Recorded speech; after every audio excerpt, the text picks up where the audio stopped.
Hi everybody, Scott with Professional Golf Instruction here again.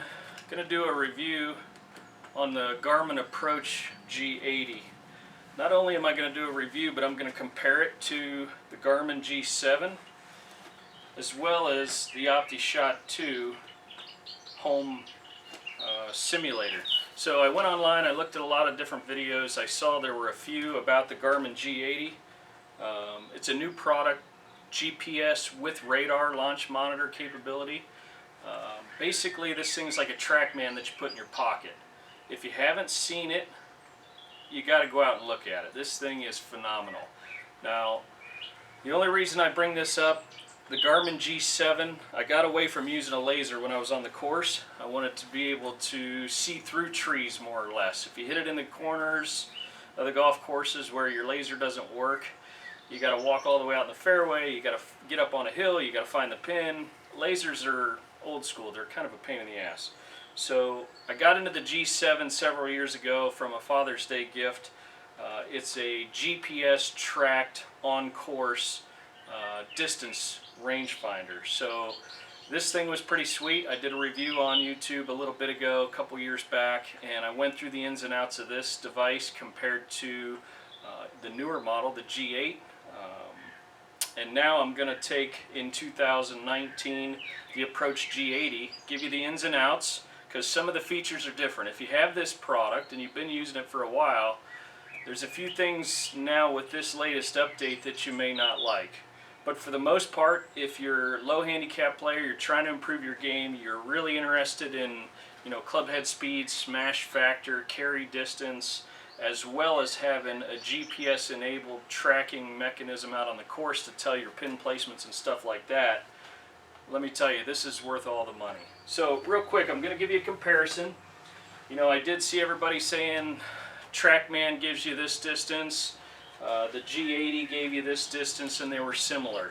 So when you're comparing it to the TracMan, there's no doubt, if you want to spend 10 grand, if you want to pay the $1,000 license a year and use that equipment, it gives you good feedback. That feedback's only good if the player is able to understand it, comprehend it, apply it to their game, maybe if you're a fitter.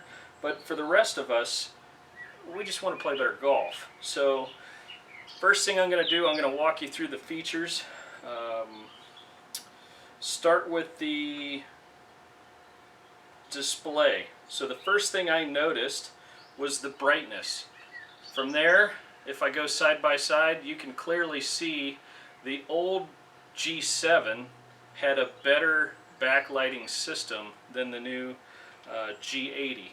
So when I was out on the golf course and I was trying to adjust to the new technology, the trade-off was the old device worked better. Now, is that a reason not to buy this piece? Absolutely not. It may be a little less bright, but I'll tell you what, it makes up for it in the technology and what it can do that this old one couldn't do. So let me just go back to the beginning. This old G7 would give you golf courses, 80,000 of them. It would track your stats. So if you hit it down the middle of the fairway and you had your scoring enabled and your stats keeping, you could go in there and hole by hole, you could put in left of the fairway off the tee, green in regulation, 2 putts, score, and it would keep it. And on this device, you would have a list of golf courses and rounds you've played with dates, and you could pick this up and look back to old scores, and you could pull up hole by hole and see what you did. On the new device, you have to plug it into a computer, get onto the Garmin app. Even then, you get a scoreboard, and it doesn't give you the granularity that you may have become accustomed to with the G7. So one of the negatives was I go in here, I turn on my stats, I go through my round. It does allow me to set up whether I hit left or right of the fairway. Doesn't allow me to put in my club selection. So if you're hitting 3-wood off the tee, maybe it's a short par 4 and you don't want to be in a hazard, so you hit a 3-wood short and you're left of the fairway. It only allows you on both devices now to say left or right. It doesn't say 3-wood went left off the tee and missed your fairway. So it's kind of basic, but it does give you more than nothing. So when I go in here, I set it up, I go out on the course, I start tracking my scorecard. Same functionality as the G7, hole by hole. This one actually gives me a better opportunity to just put in the hole I'm going to. So if I'm playing in a scramble or a tournament at my club and I'm starting on 13, I can put it on 13. The old one I had to go 1, 2, 3, 4, 5, 6, 7, etc. all the way to 13. Not a big deal in my mind, but a new updated feature. You can hit the hole, you can go to the hole, and you can start off right now. When I get done with the round, if you don't save that round, it will not remember it on this device. So that's a downfall. On my old one, I could pick it up, I could turn it off, I could come back next week, turn it on, it'd say I'm still on number 8 because I didn't put number 9 in.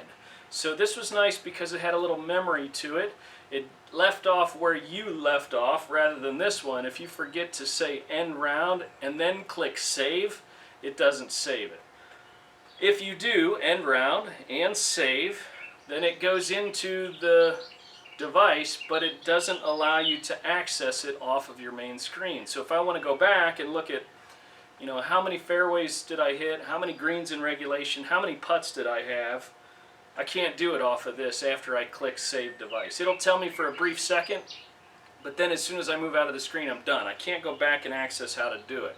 Now this may be human error and just my ignorance because it's not new, or because it is new. If any of you know how to go back and do that, drop me a line because I really use that feature. I would go in there and look at how many greens and fairways, and that would let me know why I shot 75 or why I shot 80.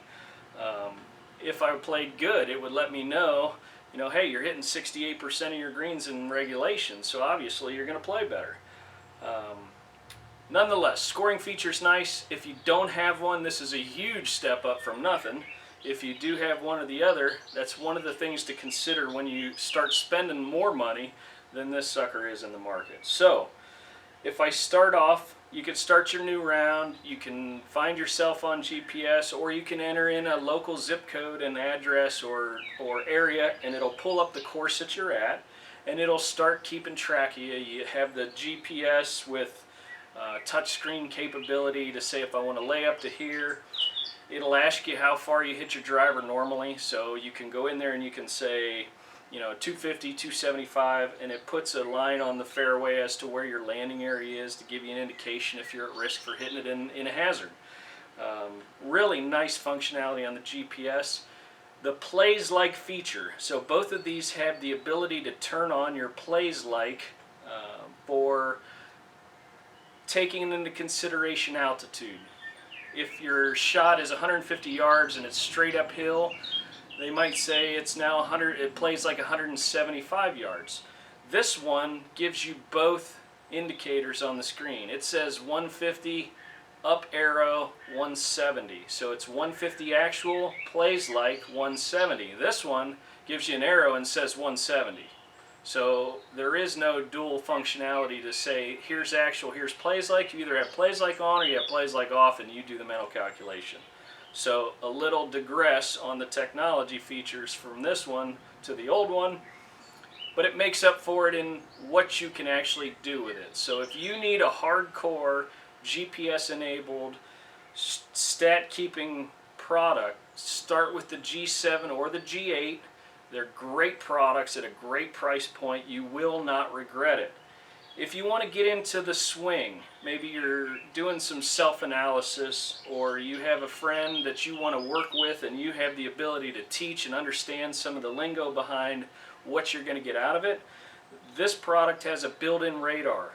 The radar works just like a TracMan, just like every other ball flight monitor that you see the pros using out on the courses. It has a warm-up function, so it gives you an estimated carry plus roll, a carry distance, the club head speed, the ball speed, the smash factor, and the tempo. If you want to, you can turn it on to just estimated carry plus roll, but for the most part it gives you both. All you have to do is set it within a foot or 12 inches of your ball and start taking shots. There's no calibration. There's no making sure that it's in line with your target. None of that junk. It's a a step up in my mind from the TracMan because you don't have the initial investment, you don't have all the complexity and the hardware that's required. You take this thing, you put it in your pocket, and you head out to the range. Couldn't have made it any easier. So, if you take a swing, it's going to give you your distance, it's going to give you your carry. I'll take a quick one here, just so you see, continue, and we'll compare it to the OptiShot2. So I have a 7-iron in my hand.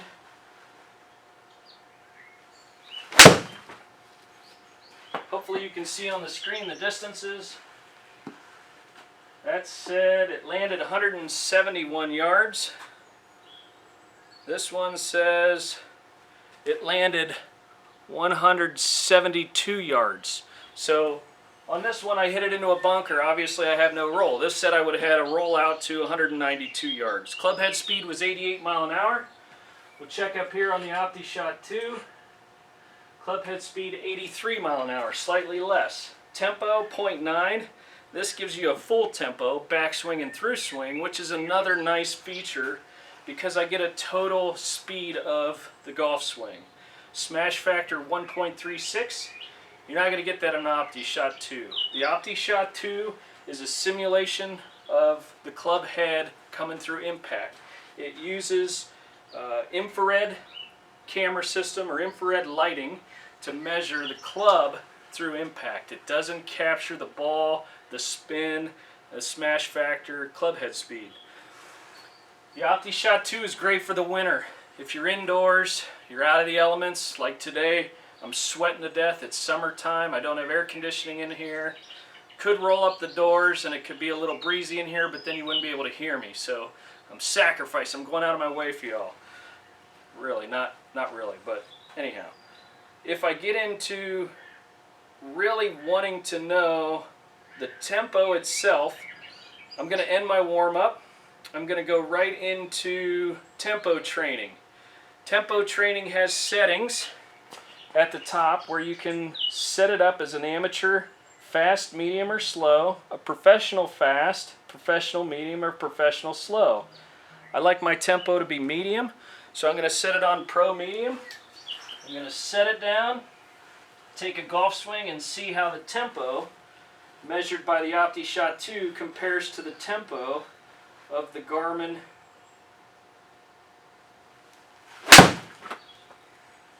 Now, if you're not familiar with tempo and you've never spent much time trying to fine-tune tempo, this is worth all the money just from the standpoint of that.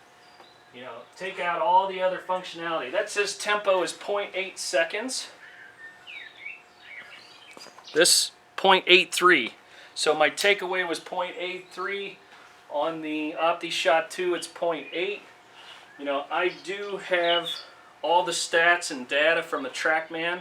I didn't feel like that was really important to do another comparison like everybody else's, but I have drivers from TaylorMade, Callaway, Ping, you name it. Go through the gamut. I got 8 or 9 drivers. I have my own driver. I have TracMan stats against the Garmin stats.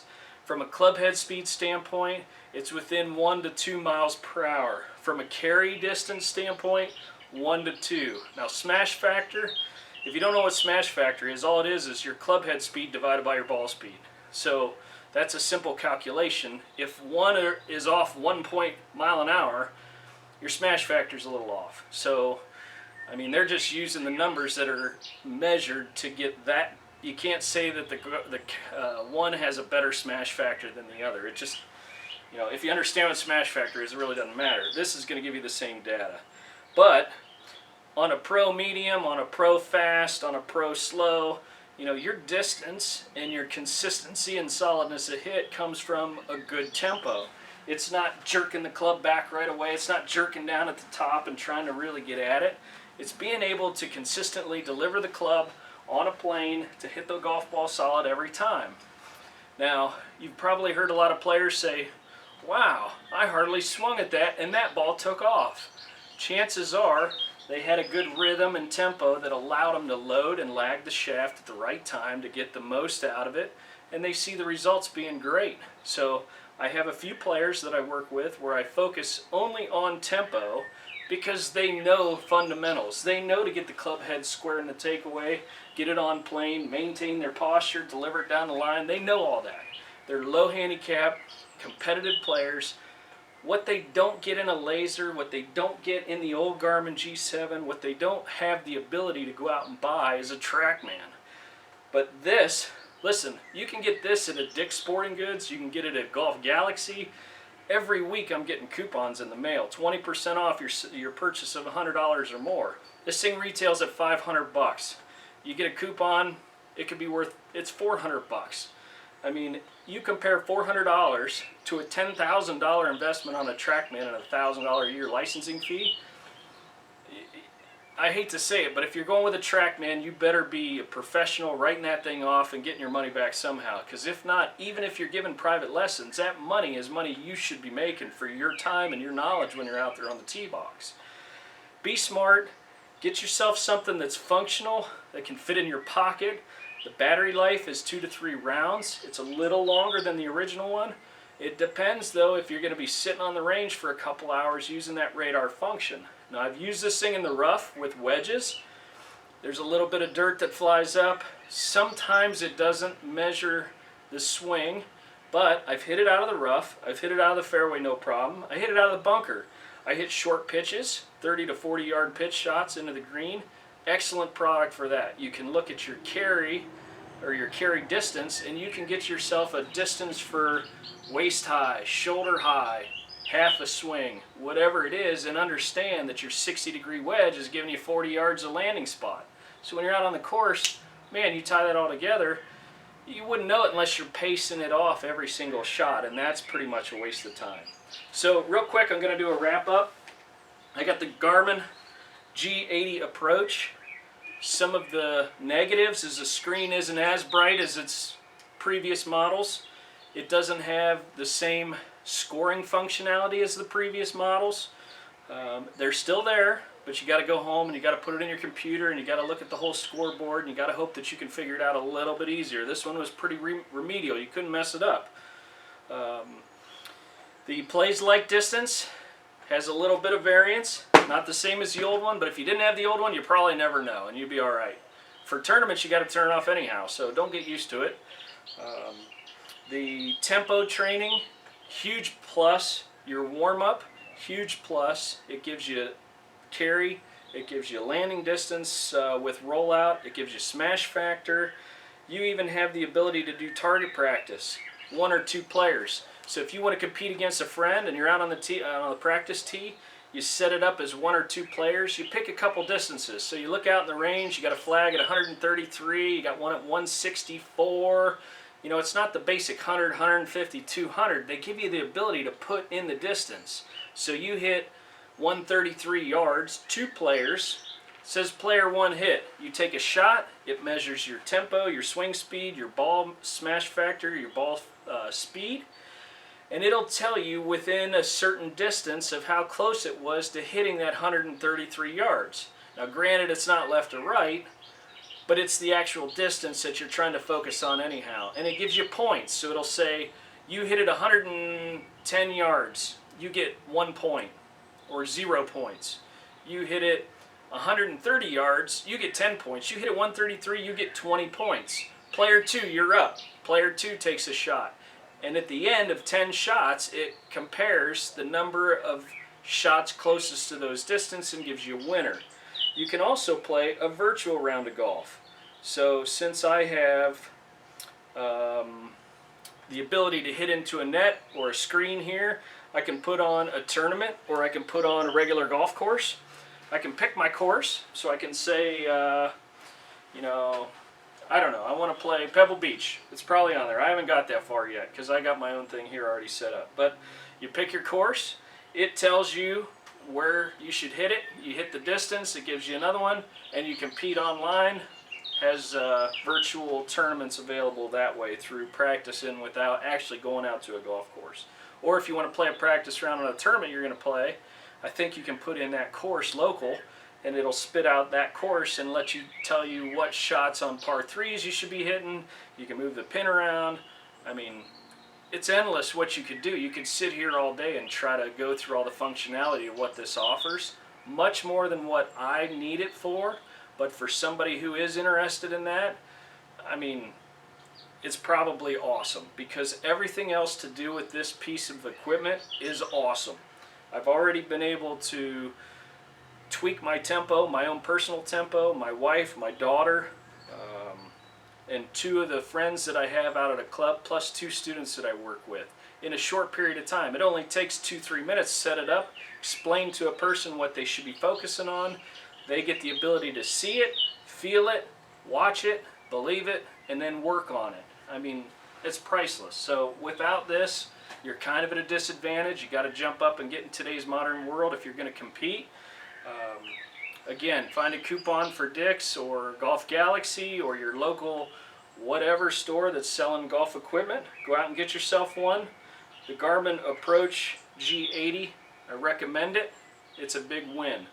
So I have some other reviews online, www.tourputtingcoach, or you can go to squareatimpact.com. Check out some of my free golf instruction if you want to work on some full swing stuff and you don't want to pay the $50 an hour to go down to the local club. Start with me first. It's free. Doesn't cost you anything. Just click on it, check it out. If you like it, give me a thumbs up, subscribe. If you don't, I understand. It's a lot of people out there, a lot of information. I wish you the best of luck and good shots. One more film where I'm not going to edit it, put all the fancy graphics and everything in. It's just basic information for you from my perspective. I'm not getting paid for it, so take it for what it's worth. Hope to hear from you if you're doing good and it helped you out. Game on.